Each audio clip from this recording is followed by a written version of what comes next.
This is the Real Change Wilmington Podcast, episode 58, Clinton County Habitat for Humanity, Christianity with its sleeves rolled up, with our guests today, Cecilia Krusling and Steve Church.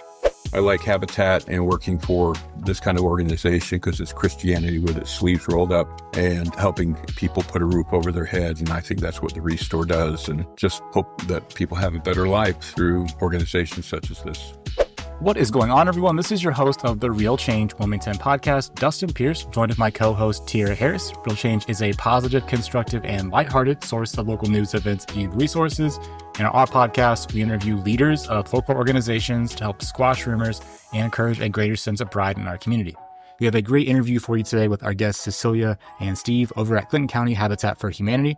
A quick overview of the podcast before we get started. Cecilia was a nurse in our area for most of her career and started volunteering with Habitat on the weekends with her husband to build houses. She worked way up in the organization and is now the president of Clinton County Habitat for Humanity, and really seems to love not only helping people own their own home, but educating them and seeing them grow as individuals. Steve was recently hired as the manager of the Clinton County Habitat for Humanity Restore, which is their thrift store located behind the Clinton County Fairgrounds. As Steve put it, the Restore helps not only keep items out of the landfill, but also generate money to help build more houses. Steve has lived all over the United States and has worked with various charitable organizations throughout his career. Something interesting that I learned on the podcast was just the ins and outs of how Habitat works and who they build houses for. Cecilia shares how there is a misconception that Habitat just gives people homes, but actually these people have to buy their own homes. Habitat just makes it more accessible by helping people who might not qualify for a conventional loan and instead can put in some sweat equity hours towards a no-interest loan. What I think you'll love most about the podcast is not only hearing about how Habitat works, but also the impact that Habitat has on the people they build homes for. Habitat not only helps people become property owners, but they help improve their whole lives as well. These people go on to improve their careers through education so they can earn more money. They eat healthier, which helps them to live longer. And they even pay property taxes, which helps our entire community. So without further ado, let's bring in Cecilia and Steve and get this podcast started. Cecilia and Steve, welcome to our podcast. Thank you. So we're excited to talk about Habitat for Humanity in Clinton County. Before we do that, though, we just want to know about you guys. Tell us about your background, where you're from, and what brought you to Wilmington. Well, thanks for inviting us. First of all, this is really wonderful. I am a retired advanced practice nurse and have practiced in this community as well as in Dayton and other places. I got involved with Habitat for Humanity. It's kind of my husband's passion. We've always volunteered in one way or another with different organizations, but he likes to do constructions. He got involved with miscellaneous building houses, and I would literally join him after work. In the evening, I stop and get a couple sandwiches, bring my shorts, meet him at a house, and we'd shingle roofs. And that was probably back in maybe 2005, 2003. Trying to think which houses we started building on. So I just kind of personally fell into it. I would work with him. I work full time. So I would work with him on Saturdays. The construction crew has always worked like 2 days a week, usually Wednesdays and Saturdays. And I could join him on Saturdays and I'd swing a hammer, get my own tool belt, still do hammer and so forth. And I would join him on the job site. A lot of times, it's hot and the majority of the volunteer are elderly or in their 70s or older like me. And, putting shingles and stuff on is hot work. And so he and I would meet in the evenings when it was cool, or got caught on the roof on a Sunday morning by one of the board members. Why aren't you at church? I went to church Saturday night. But anyway, we'd meet when it was cool and you could do 6 or 8 rows of shingles. And when you're in your 60s and 70s, that's a lot of shingling. So that's kind of how I fell into it. I got involved with the board because at the time, the person who was in charge of the family support committee, and that's the committee that once a family is accepted into the program, they've filled out their application, they met the criteria, then they become part of that committee, which is family support, and they're trained. So there's a lot of things that they need to learn about, such as money management, insurance, how to eat right, and so forth. And that person was stepping down. And so they came to me and said, would you be interested in doing that? And took me several months to make that decision. I had to do a lot of praying on that. Did I meet the criteria? Did I have the time frame? And that's how I actually came onto the board. So that I became the sole person on that committee. And then I would work with families because they have certain criteria that they have to meet in order to fulfill what's required for Habitat for Humanity has. So still was working full time. I was still helping on the job site, which was cool because you're working with these families. And there's that kind of connection that you make with them and the rest of the construction crew. And it just found place. My husband, Jim, and I do things all the time. We farm together, and that just was a natural for us. So I've fallen into got the job of marketing and other things. And currently I serve as a president. So You got the job in marketing doing what? I'm like this, getting the word out. Oh, okay. Sure. Getting the word out. I do talks at other programs. I've talked to churches. Some of it's begging for money. Other programs write articles, newspaper and other type articles. Like we have a newsletter for Habitat, and I contribute to that. So that kind of thing, getting the word out. We first saw you when you spoke at the chamber lunch last month. That was very interesting. That was a fun talk because my husband, Jim, has been assigned that job. He had surgery, so he's kind of fallen off he's back to swinging a hammer a little bit, but he's very good at it, and he has done talks too for years, but he was supposed to do that presentation and we had serious water problems.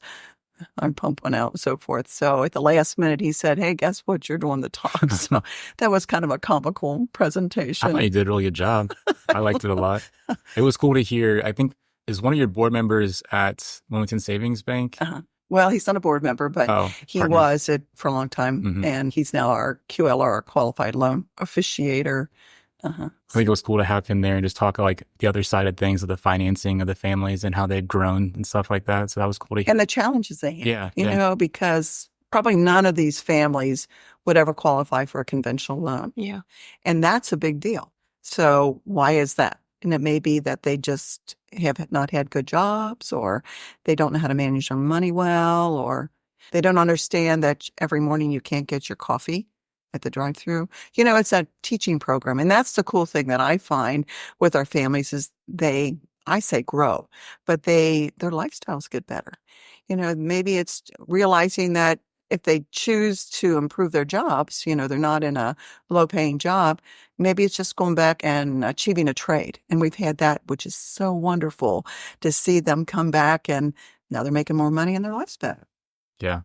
So, Steve. Yes, sir. Tell us about your background and how you ended up here. Sure. Steve Chert, Habitat for Humanity Restore Manager, just recently moved from Atlanta, Georgia. I've been in kind of the nonprofit thrift. The majority of my life, I started pushing a broom at 14 in a thrift store, and have been with Salvation Army, Teen Challenge. The last 14 years has been kind of various Habitat for Humanities. Pasadena, Texas, Colorado Springs, Dallas, Texas, Albuquerque, New Mexico, Killeen, Texas. And there I was an executive director for about a year and a half. So I work in the Restore, and the job brought me to Wilmington. So my first store was very small. So I thought I want to get back to my roots and try and help this affiliate grow through the Restore. What are the differences in a Restore size and how they operate just based off of the places that you've been? There's not as many resources. A lot of those other places are in like a metroplex. Okay. So there's a lot more resources for donations, bigger companies, big box stores, more restaurants, more things to do. Here it's kind of inclusive. Everybody kind of knows everybody. Yeah. And it's kind of getting into the culture, getting to know who's who and what's what, and trying to get your foot in the door, being a newbie in the community type of thing. So, I've managed stores as large as 35,000 square feet.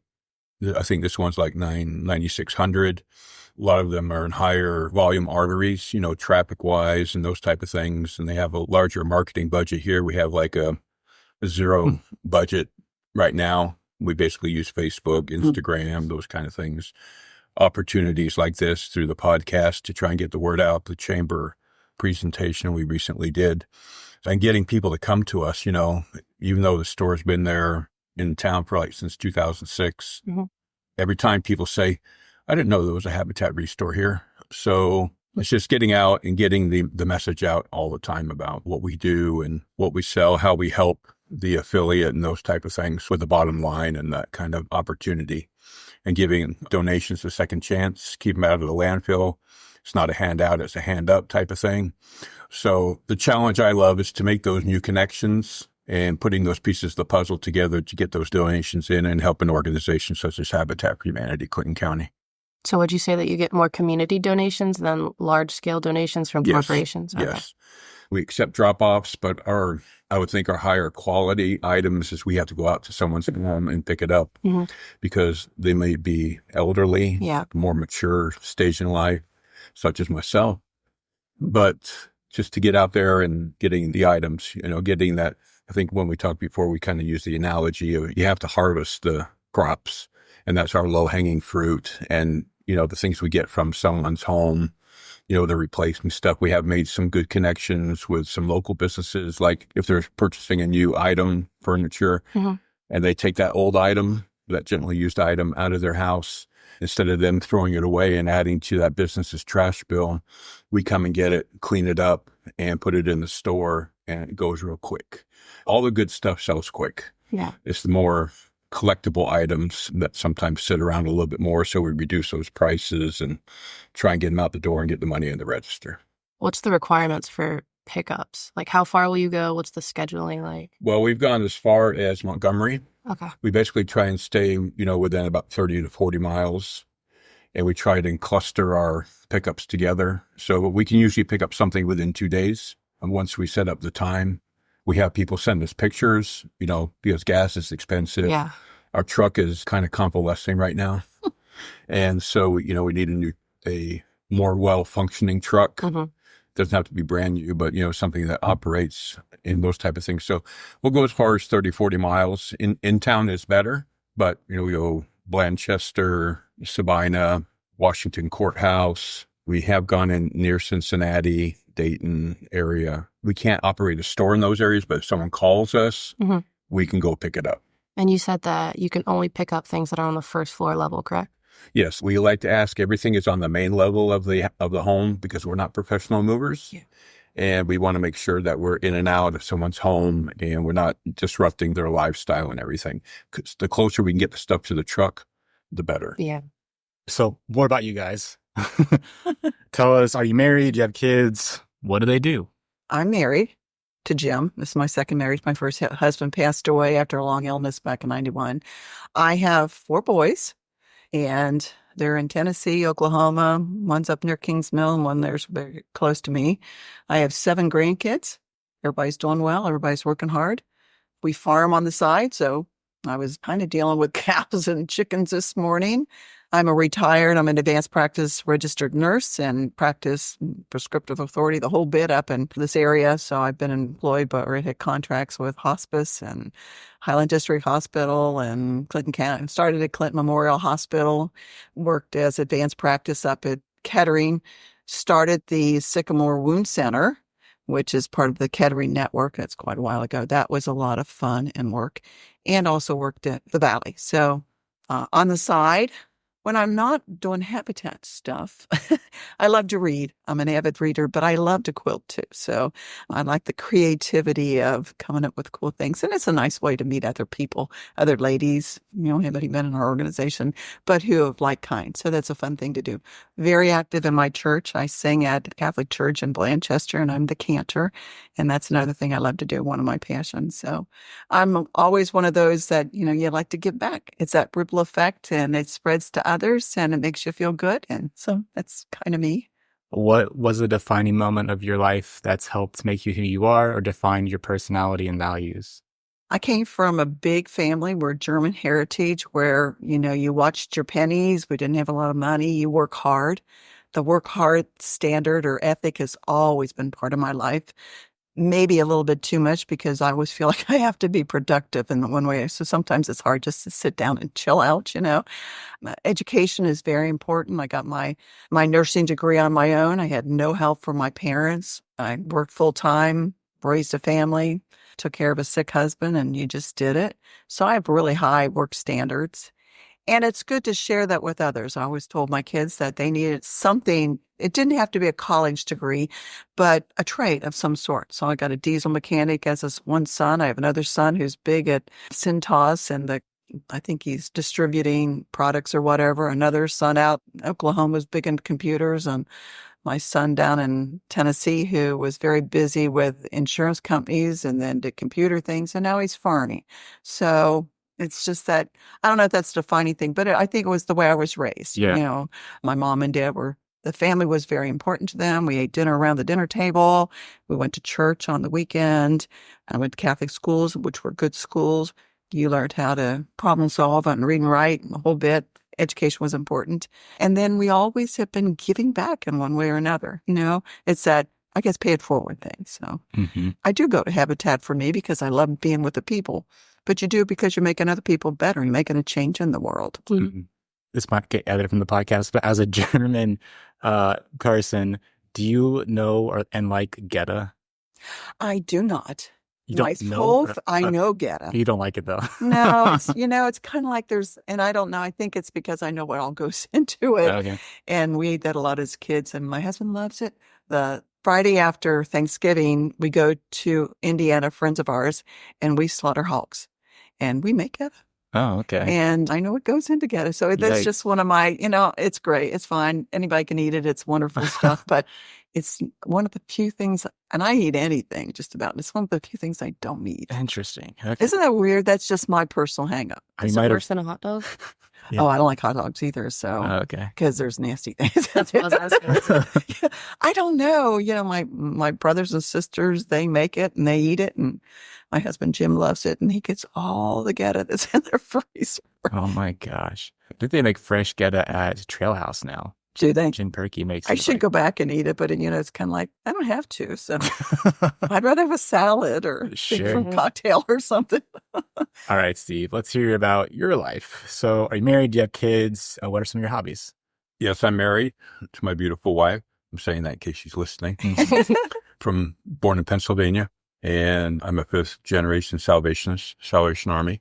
My grandparents were Salvation Army officers. My folks were Salvation Army officers. I was a Salvation Army officer pastor for a while. One of my sons is a Salvation Army officer in Arizona. Most of my kids are in the Southwest. I have one in Illinois, Arizona, and I like to give back. Like I said, I started in the thrift store. I think my defining moment is how I was raised, always out helping other people, taking food baskets or, making sure they had something to eat, those type of things, serving them if they came in for assistance. And I just remember living in New York. My folks came from London, England, and they came to the United States in 58. I was born in 59. So they went to seminary together. And I just remember when we moved from New Jersey to New York, the day after Thanksgiving, my dad used to dress us up as pilgrims, and he would go down to the train station, play his trombone, Christmas carols, and we would have horns of plenty.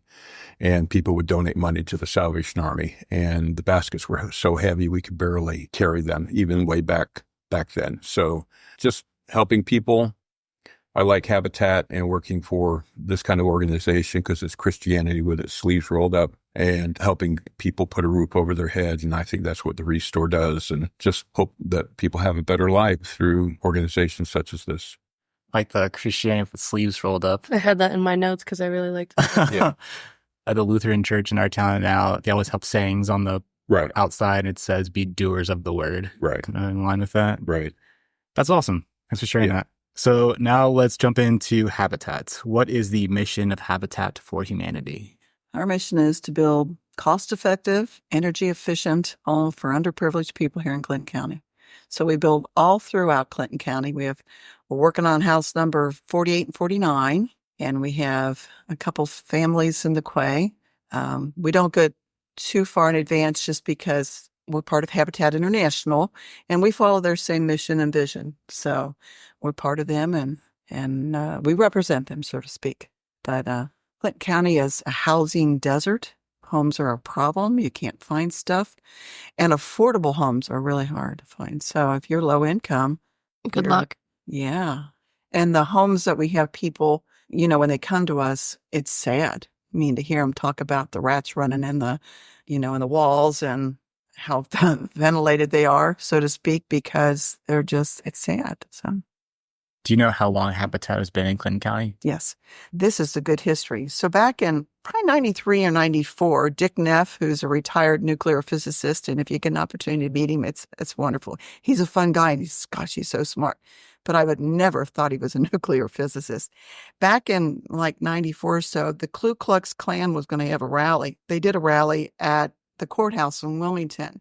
So Habitat of Clinton County is kind of the outgrowth of that, because there was a community day held at the same time about that to counteract that Ku Klux Klan rally.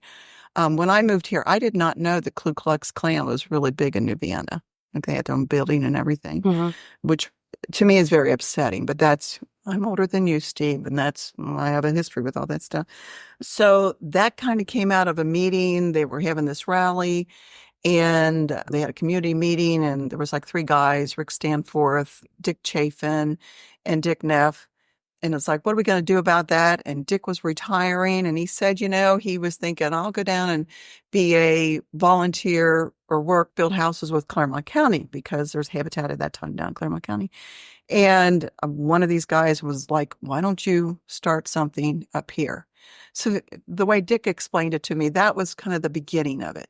So then you have to do all the work. They did this big letter writing, reaching out to, I don't know how many community churches here, businesses and so forth. You have to develop a board, and the board had to have specific criteria. It had to be a diverse board, not just men.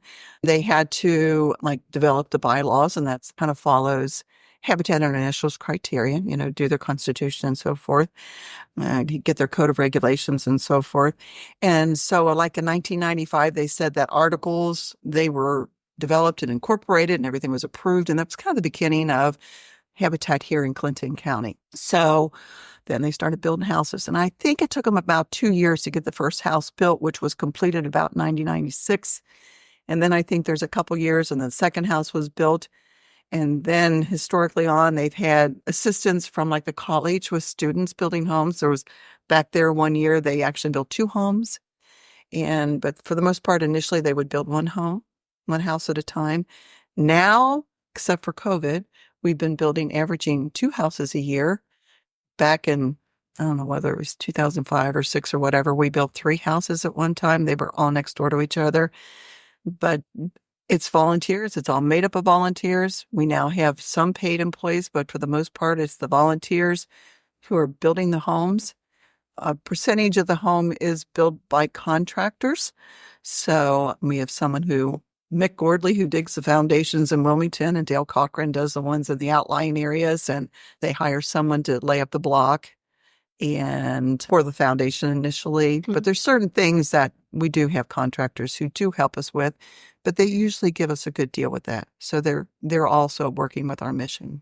I had maybe a clarifying question. So you said that there was a Klan rally. Ku Klux Klan at the courthouse. I think that was the same thing that we just talked to. So we just talked to Jim Boland, and his organization, Project Trust, started after that as well. And That's it seems why I looked at you. Yeah. So I guess obviously the Klan didn't inspire people to build houses for the needs. So why was that moment significant for what happened after that started Habitat? I don't know, but if this community day, the way it was explained to me was kind of like a counter to that. Yeah, we don't support sure this thought process of the Klan. We're more for giving back to people. That's how I kind of understand. And the people who were at that community event thought, how can we give back? And one of the ideas was it's like one thing led to another. Sure. And I think these 3 guys that were Dick Neff and these other couple guys I thought Dick explained it that they were on the county commission and talking among themselves. And it's like, we got to do something about this, And how can we do that here? Yeah, things escalated very quickly back then. I had a conversation with Art Brooks because he knew Jim Boland, and I was asking about that. And apparently my grandfather, Dr. Harris, had death threats around the same time and said, if you preach at the fairgrounds, I'll kill you. And he still did it. Oh. So that was all around the same. Didn't get killed? No, he didn't get killed. That's like old-fashioned Facebook, making threats to people, and they don't do anything. Yeah, but I feel like it was a little bit more serious. I'm sorry. You're probably right. But I was just so surprised that the Klan was out here. Yeah. That I was raised in the city. I was from Cincinnati. We didn't have that threat. Well, it's just weird that in my generation, I had absolutely no idea that this occurred and it involved my family. So the fact that probably a lot of other people my age have no idea that this incident occurred. Yeah. And I think I'm a lot, I'm in my 70s, so I'm kind of the same thought because you're thinking that we just read about that in books. Yeah. In history books or whatever. Yeah. I had no personal experience with it. So to me, it's, I don't know, you kind of mind boggling with this really happened. It is crazy to think that it happened, but it brought so many good things out of it. For us, it did. Wasn't it Obama that said don't let any tragedy go? I don't know. It's exactly never let a serious crisis go to waste. Something that makes more sense. Yeah. Because then you're like, don't ignore it. Do something about it. Yeah. Which is that ripple effect, isn't it? I didn't fact check that. That was the first thing that popped up. Was it Obama? It doesn't matter. We're wasting time. That's interesting, though, isn't it? Yeah. Good can come out of bad. Exactly. Yeah, that's basically what I'm trying to say. Yeah. So how much does a Habitat house cost? And I know when you talked at the chamber, you talked about sweat equity. So what's the cost and how does someone afford that? A home, starting with buying the land, or hopefully somebody donates it, and until we get them to move in, is about $115,000. Back before COVID was probably in the $65,000 to $70,000. Prices really went up. That's an insane difference. It's crazy. And I mean, I was recently at Lowe's for a personal reason, and we were talking about how the prices have come down a little bit, but not a lot. And we have to reflect that because all of our homes, these people have to pay their home loan back. We don't give them anything. Well, we give them kindness and volunteer a lot, but nothing financial. They have to pay this loan back, and it's interest-free, which is a big deal. Now, you ask about sweat equity. So sweat equity, and this is required by Habitat International, and that is time that they have to spend giving back to their either, hopefully on the job site, helping build their house, and our individual affiliate has specific hours for that. So to clarify, if you're a 2-adult family, like husband, wife, or 2 guys, 2 girls, grandma, grandpa, whatever, they have to do 500 sweat equity hours before they can close on their loan. If you're a single person, single mom, single dad, kids, whatever, they have to do 300 sweat equity hours. And we won't go into the 300, 500 thing. We discuss that all the time, but that's how it's always been. Those hours are something with Habitat. So preferably on the job site. And we do have criteria that a percentage of those hours have to be actually on a job site, on a construction site. Doesn't have to be their house. But that teaches them, what goes into building their house. And then they really respect it. It also gets them to work with the construction crew. And you build that bond with them. And while they're working with the construction crew, even though you may not think of it, they're learning good life skills. And it is fun. If you go there, you'll have a blast. They kid and tease. And, my husband's a skid loader guy, and but they're quality, skilled people that are doing this. They can also be they can work at the restore. They can be bringing meals to the construction guys. One of the things that we do when you're on the job site, if we're going to work past 2 hours, they provide them with a meal. Now, maybe the other day I was jellying peanut butter sandwiches, which were really good, and pretzels and stuff. But they can provide a meal of some sort because the crew has to get off the house. They need to drink water and they need to take a break and socialize a little bit. And it's not a long break, it's probably half an hour at the most. But that's a way that they can do sweat equity hours. We have partner families who are mowing lawns, property that we own that we're going to build on eventually. We do a few fundraisers. We got the corn festivals coming up, so they can work at the corn festival making sandwiches or serving those beans and whatever. We just did a golf outing. We've had partner families in the past help us with registration or whatever. We do a lot of prep work with that to do that. The Knights of Columbus at St. Columkill, when all the fish frying stuff was going on at Lent time, they asked us if we would like to provide all the desserts. The Knights of Columbus did the fish and stuff. And then we had partner families who donated, desserts and so forth, and they could work there at the outing. So there's ways that they can do sweat equity hours. They can help me with mailings. They could, if they wanted to. We've had them go out and talk to people. They can help on other houses. So that's something that they need to do. And also, once they do close on their home, they have what's called a soft mortgage. Currently, it's worth $20,000. And each family has to do, if they're a 2-couple family, or two adult family, they have 50 hours to do a year. If they're a single family, they have 30 sweat equity hours to do a year. That then goes to, they have to make their house payment, and they also have to pay it on time. But that goes to eliminating that soft mortgage, which is for 10 years. So that's another way. But that gets them back on the job site to help the old guys put up the trusses and put up the walls and so forth.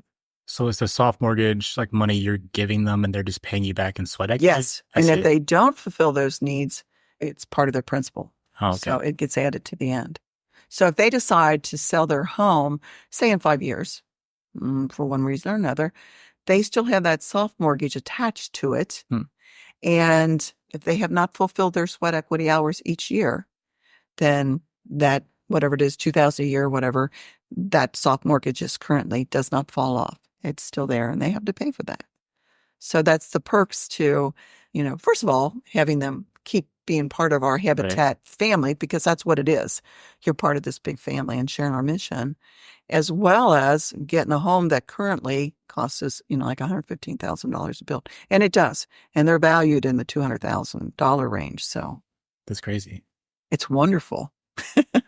Who qualifies for these homes? What does it take to qualify? And what's the process for applying and getting accepted to have a home? So there's three things. First of all, you have to want to be part of Habitat and want a Habitat for Humanity home. The second thing, you have to qualify for the HUD requirements for the average median income here in Clinton County, which is, we request that it be between like 50 and 80. If you make less than 50% of the average median income in Clinton County, you can't make a house payment and buy groceries. So that's a tough one because we don't give people homes.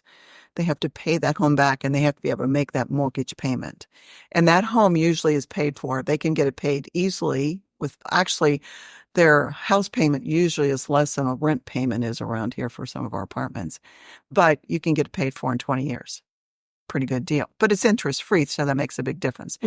And the third thing is they have to be able to do their sweat equity hours.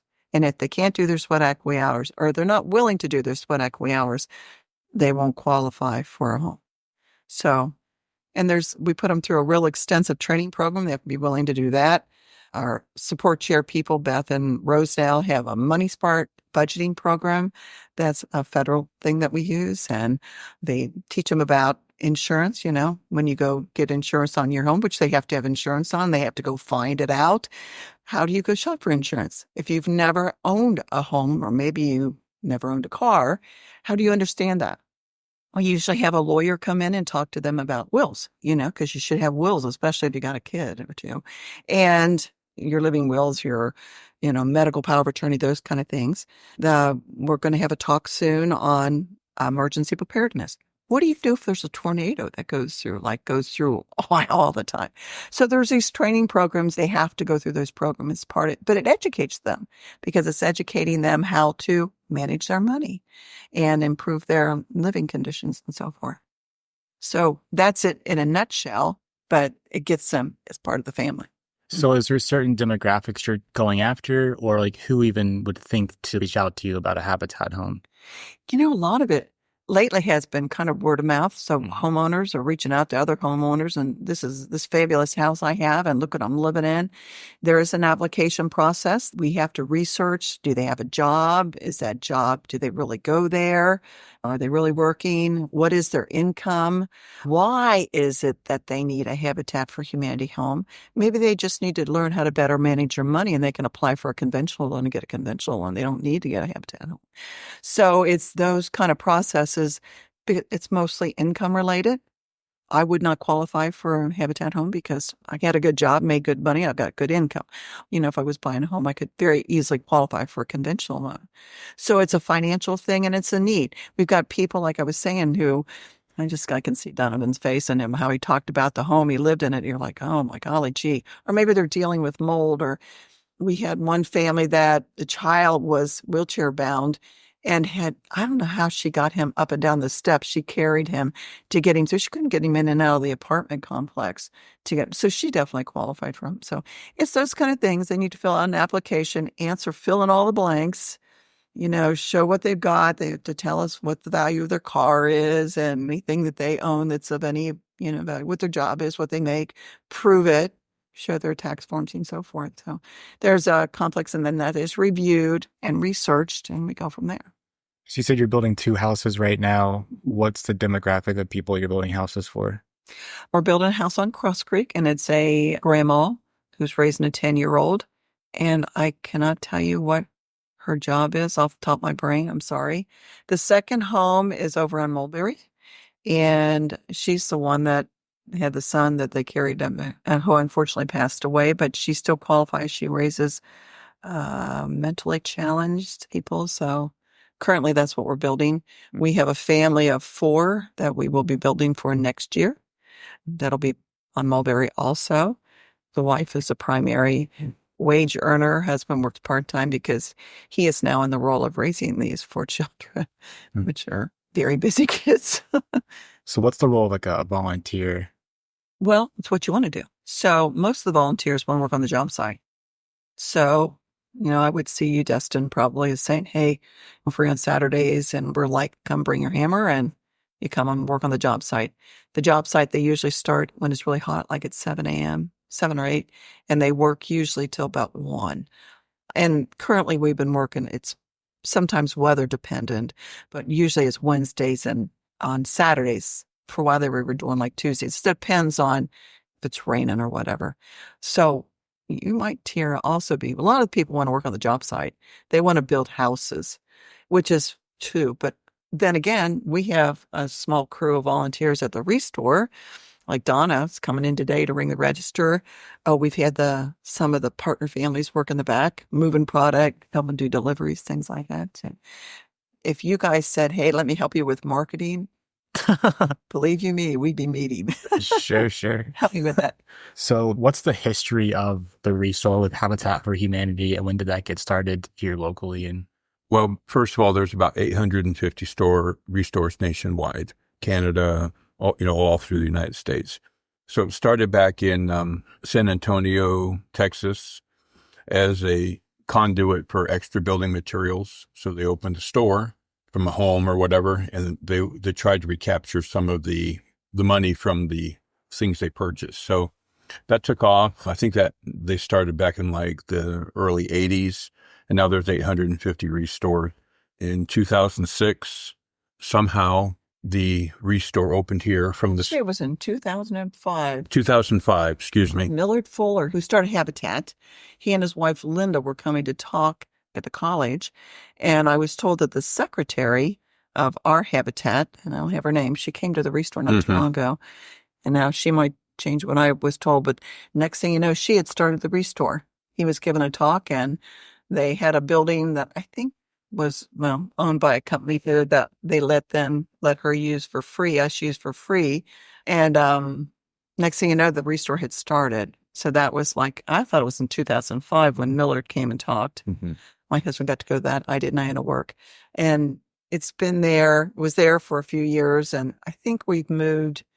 This is either the 3rd time we've moved or the 4th time we've moved from that building. I thought we moved another place. Then we moved over close to where 73 and Locust Street Cross. There's a church there. Where Theories used to be, they may still be a cabinet shop is over there. And now where we currently are at on Main Street. Right next to the fairgrounds, 1032 West Main Street.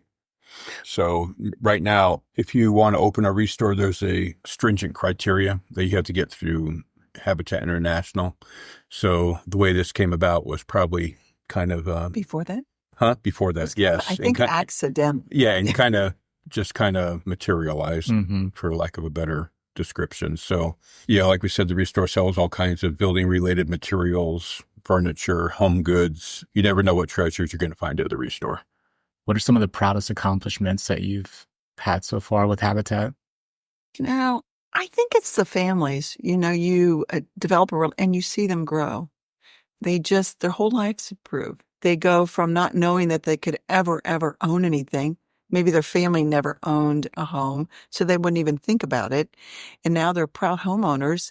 And one of the things when I was interviewing Dick Neff quite a few years ago, he kept saying, you know what?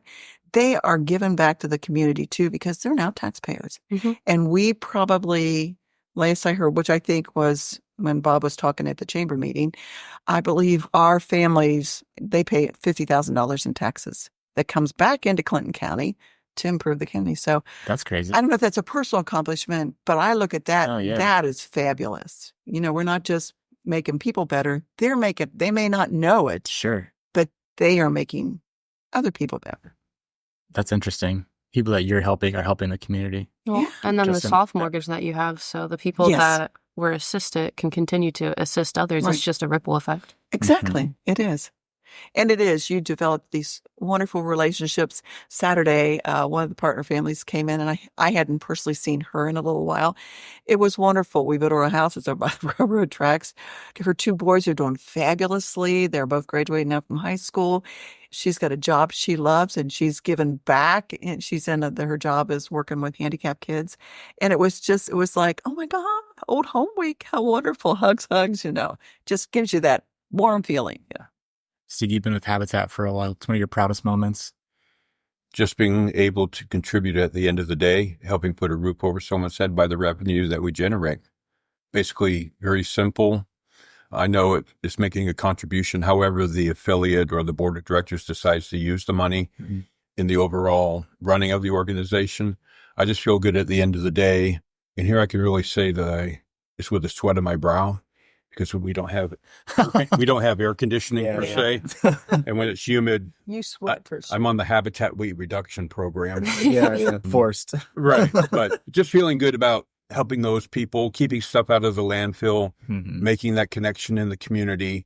Even though the homes is the popular thing to do, we probably see the most people. One of our marketing things we have that's most popular is coming to the Restore. That's where we have a lot of contact with individuals in the community, other than maybe, like the Corn Fest or the golf tournament, those type of things. That's where people come in, and we see quite a few people where we're able to tell the story if they ask, or we have a display of all the homes we've built up in the front of the store, and that kind of is a conversation starter. So just giving back, helping put a roof over someone's head. Yeah. But our Habitat isn't just Clinton County. Our Habitat also reaches out internationally, because the donations and things that come in, a percentage of those we then pass on to Habitat International. So that's building homes in third world countries.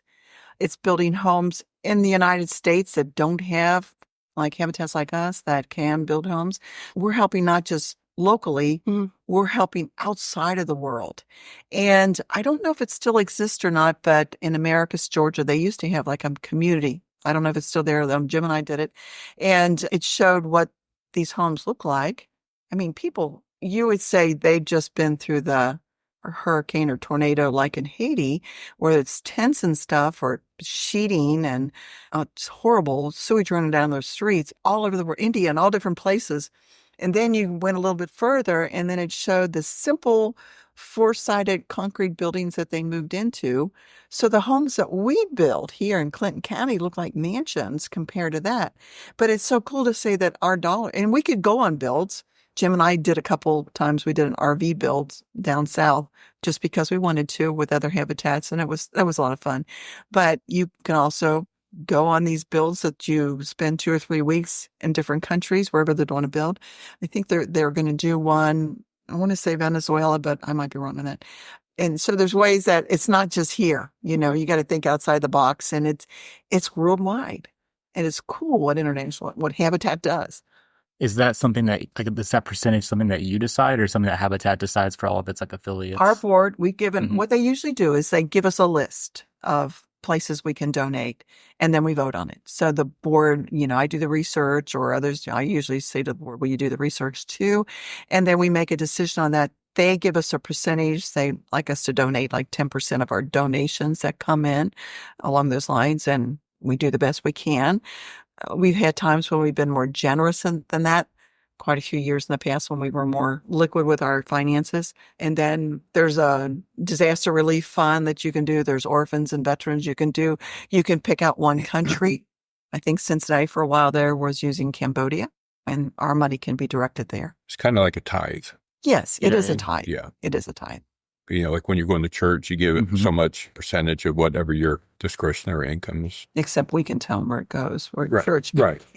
I guess I could, but they may not listen. Sure.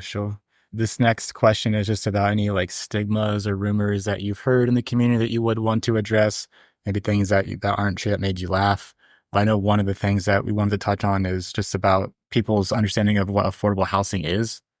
I think along that same line is people think we give houses away. And we have had people come into the Restore and say, I want you to give me a house. I'm getting kicked out here. And we don't do that. They have to pay for their homes. They have to make their homes payment on time. They're paying off their principal. And that house payment is needed for us to build the next home. So if you don't make your house payment, you, the partner family, then that affects what we can do moving forward. That's one of the big things, I think. A lot of people still think we just give houses away, and we don't. They have to work for it. They have to do their sweat equity hours. They have to want the house. So for me, that's a big one. And I mean, we have a serious housing issue here in Clinton County. There are not enough houses for people. I think you realize it, Tiara, but I think someone asked at the chamber, has anyone's house ever been like repossessed? Yes, it has. It doesn't happen very often, but I think we get around that because we do such a steep education process with them. So, like we were saying, now we use Money Smart. I used a money management program when I was a family support chair. They learn that you have to budget your money. This is how much you got in one pot, and where can it all go? And I got to get vacation too. I got to buy clothes. I got to buy my school supplies and so forth. So I think it's because and there's been times where it's been tug and pull with people to get their payment made, that Christmas is a big thing because they'll go crazy at Christmas time and then they can't make their payment for 2 months. But if you don't make your payment, then I can't build the next house. Yeah. That was one of the things that Bob at Lincoln Savings Bank was talking about is the chamber meeting is that he's had families that have had like struggle to pay, but then they got it together and like we're always consistent after that. So people, I guess, do learn. They do. I think when they get it, that it's not a handout. And we have had people that have lost their homes. I mean, we've had to take them back. We try not to, but sometimes no matter what you do, we can't fix it. And usually it's their decision. You got to keep your job. You got to pay your bill. We can't be calling you all the time, bugging you about your bills. The bank would have taken your house away a long time ago and kicked you out. Yeah. We try not to because I think it's because we're more of a family. We're a business, but we're more of a family. A little bit more grace. Yeah, we're there. We're trying to help, I'm not saying that any little reason you come in with is going to say, okay, you don't have to make your payment, because you do. You have to make your payment. So when we met at CAVA, you spoke about some of the short-term goals, and you said that you want to educate families about living wills, emergency preparedness, and finances. If someone is not receiving a Habitat for Humanity house, could they still participate in those education programs? And we open it to the public. Okay. Hard part's getting the word out, but we try to, like in our newsletter, open it up. And we've had people that have come in. In the past, I've done programs we had the health department come out and talk about healthy living. They brought their plastic food and stuff. Okay. And we opened it to the board, anybody that wanted to come in. All right. So yes, it's open to anyone. So what keeps you passionate about being involved with Habitat? Obviously, you're retired, but you're still very much involved with this. So what keeps you going? I just think it's the whole mission thing, what we're trying to do. And I love working with people there. It's so much fun. When you're on the job site, I kind of fell out of working on the job site after I broke my wrist on the job site. That's another story. But now at the Restore, it's working with the people and it's seeing what we're doing. We've got a good board. They're good, and they're all actively working in one way or another in the most part. But I think it's the mission of what we're doing, Takes a lot of time and it's fun. I'm a people person, so I want to be in the middle of it all. Yeah. You enjoy the people, you enjoy the work. I do. I really do. I love working with people that are coming into the store. It's fun working with families. Like I said, they're like we're my kids. Didn't you say you brought your granddaughter to the store one day and made her work with Steve? I didn't make her. Or made Steve work with her. I brought 2 granddaughters and they help dust.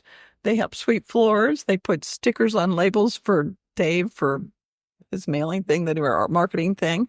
And they like to come with grandma. They weren't in school, summertime, but they have come in the past. So grandma usually rewards them in another way. You might have already touched on this, but What does it mean for a family, especially who has children, to have a decent house? Oh, what's cool is when you ask them, usually in November, we have a fall harvest dinner and it's kind of an appreciation dinner. All the families are invited. The volunteers come, board members are there. We have vendors that come, friends of the families, whatever. And we usually do a little talk. We give whoever we build homes for the floor. And there's a lot of tears. But the cool thing, well, I'm thinking of a couple things. One of them is that we have kids that say, I have my own bed. I'm not sleeping on the floor someplace, which I cannot fathom because I never had to experience that. I always had a bed. I may have shared it with a sister, but I've always had a place to sleep. And some of these people haven't. The home we built over on the home that's already built on Mulberry, the kids literally, they weren't even sleeping on air mattresses where they were at before in the apartment they lived in. Another home that we built in New Vienna, the husband, when the family was accepted, they were both working. He did construction, but he was starting to have major health issues. Turned out he was end up being diagnosed with ALS, Lou Gehrig's disease. They lived in a double wide. It was actually a Florida home. So it was the coldest place in the world. Andrea still works full-time, tons of hours. So they were working and not making great money, but we're in Wilmington or Clinton County. But as his health kept failing and they couldn't figure out what's going on, they're rolling out MS and all these other things. I was actually their money mentor at the time. And we met and he said they officially diagnosed him with ALS. Well, I'm a nurse. ALS is a death sentence. You're going to die. And I said to him, I said, oh my gosh, we need to pray for a miracle for you for healing. And, sorry, I'm going to cry. But his comment was, no, the miracle is that you're building my family an affordable, a good home that they're going to live in when I leave. Something that they have. Doesn't it give you the chills? I mean, he moved in. They moved in just before Christmas. And I don't remember, I can't quote you, but he may have lived 6 weeks before he passed away. And it's wonderful. Andrea still comes she helps us ring register at the Restore. Her girls are wonderful. One's become a nurse, another one's an accountant. I don't know if that would have happened or not.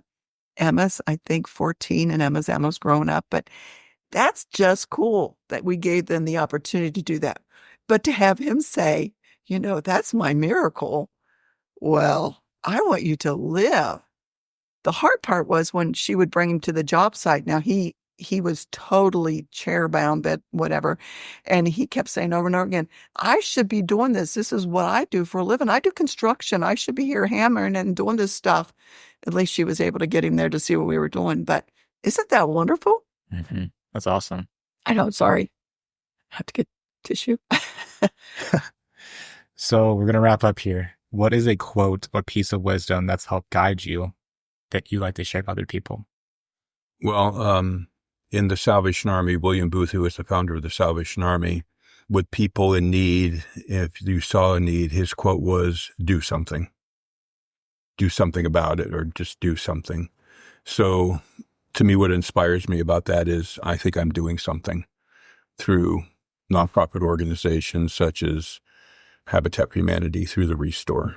I think that's my passion.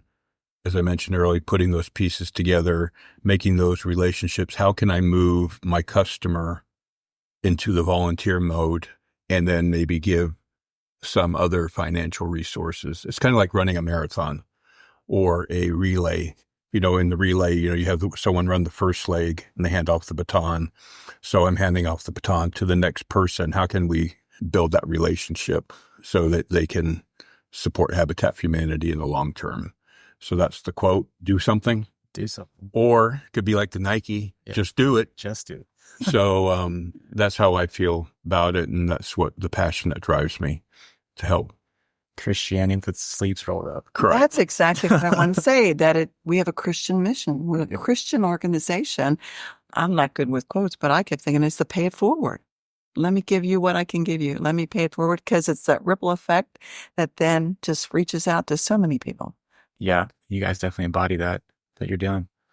What does real change mean to you? And said another way, what would be a positive real change in Wilmington?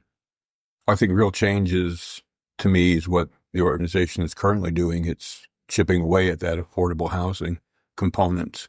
And when they own that home or they get the home, you're building generational wealth. so that they can contribute to their family, so that they can contribute years beyond. And I think that's real change. So that's what it is to me. And I think you're saying exactly what we've been saying all along. Right. It is. These people are they're improving themselves. They're not just working at low-paying jobs.